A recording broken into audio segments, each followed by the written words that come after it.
Bueno, ya sabéis que al contrario que en Java, en C++ somos los responsables de liberar todo lo que queremos en la memoria dinámica. Y por eso no solo es importante saber cómo se inicializan los objetos, sino también cómo se destruyen. Y aquí juega un papel importante una cosa que no se utiliza demasiado en Java, pero en C++ sí, que son los destructores.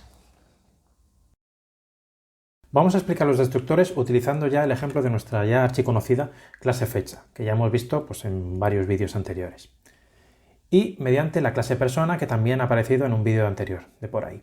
Supongamos que esta clase tiene dos atributos, un string y una fecha, y el siguiente constructor que tenemos aquí, ¿vale? Que recibe 4 parámetros, entonces se inicializa el nombre con el primero de ellos y la fecha de nacimiento llamando al constructor de 3 parámetros.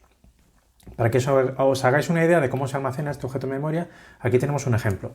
Yo creo un objeto de la clase persona, al objeto cuya variable va a ser p, y ese objeto se almacena en la pila con dos componentes, el nombre, que va a ser un string, que es la cadena David, y una fecha de nacimiento, que va a ser el 15 del 3 de 1979.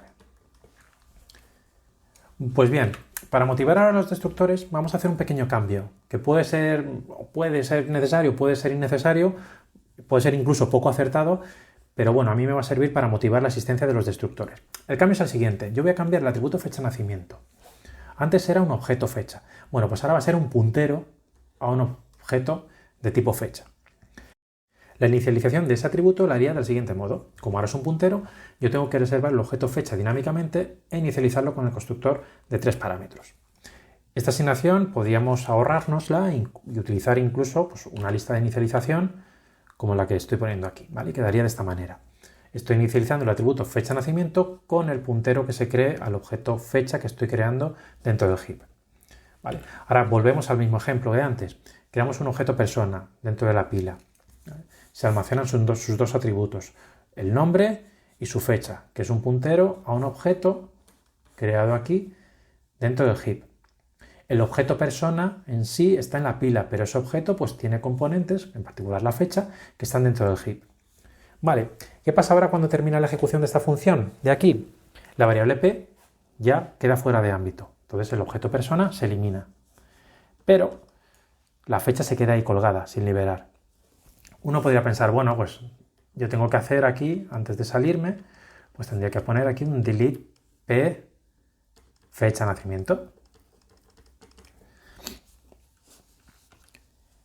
Pero no puedo hacer eso, porque el atributo es privado. Yo no puedo acceder a fecha de nacimiento desde fuera de la clase. Yo necesitaría una manera de que el objeto p se encargase de liberar su objeto fecha cuando se destruyese. Es decir, que la liberación de p conlleve también la liberación de todos los objetos a los cuales apunta. Bueno, pues para eso están los destructores. ¿Vale? Un destructor es un método especial que es invocado cada vez que el objeto correspondiente se libera. ¿Cuándo se invoca automáticamente a un constructor? Bueno, pues si el objeto persona está en la pila, como pasaba anteriormente, pues el destructor es invocado cuando la variable que contiene dicho objeto sale de ámbito. ¿Vale? En este caso era cuando acababa la función ejemplo, entonces la variable p, que era local, pues salía de ámbito. Si el objeto persona estuviese dentro del heap, se llamaría el destructor cuando se hubiese hecho un delete sobre ese objeto persona. Vale, hemos dicho que un destructor es un método especial. El nombre de ese método ha de ser el mismo que el de la clase, como si fuera un constructor.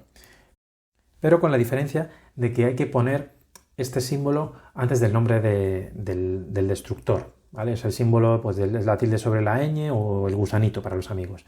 En los teclados españoles se puede obtener mediante la combinación Alt-GR4.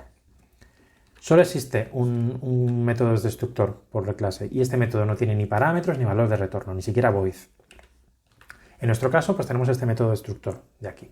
¿Vale? Se está limitando a hacer un delete sobre el atributo fecha de nacimiento. De este modo, cuando yo quiero un objeto persona, cuyo atributo es David y un puntero a una fecha del heap, cuando la variable p sale fuera de ámbito, se va a llamar al destructor de ese objeto. Y ese destructor, a su vez, va a hacer un delete sobre la fecha de nacimiento, con lo cual no vamos a tener esa fuga de memoria que teníamos antes. Lo que hemos visto aquí con el constructor y el destructor es un patrón bastante frecuente en C++, que se llama RAI, o Resource Acquisition is Initialization, consiste en que la memoria que se reserve en el new, en el constructor, debe liberarse en el destructor. Excepto en el caso en que, por ejemplo, la memoria que yo haya creado en el constructor pues la haya liberado antes de que el destructor se invoque, o bien sea una región de memoria que esté compartida entre distintas instancias. Este patrón que hemos visto aquí no solo se aplica a la reserva y liberación de memoria, sino también a otros recursos. Por ejemplo, si yo abro un fichero en el constructor y no lo cierro dentro de ese constructor, pues probablemente tenga que cerrarlo en el destructor. O lo mismo pasa si yo abro una conexión a una base de datos en el constructor. Pues posiblemente también tenga que cerrar esa conexión dentro del destructor.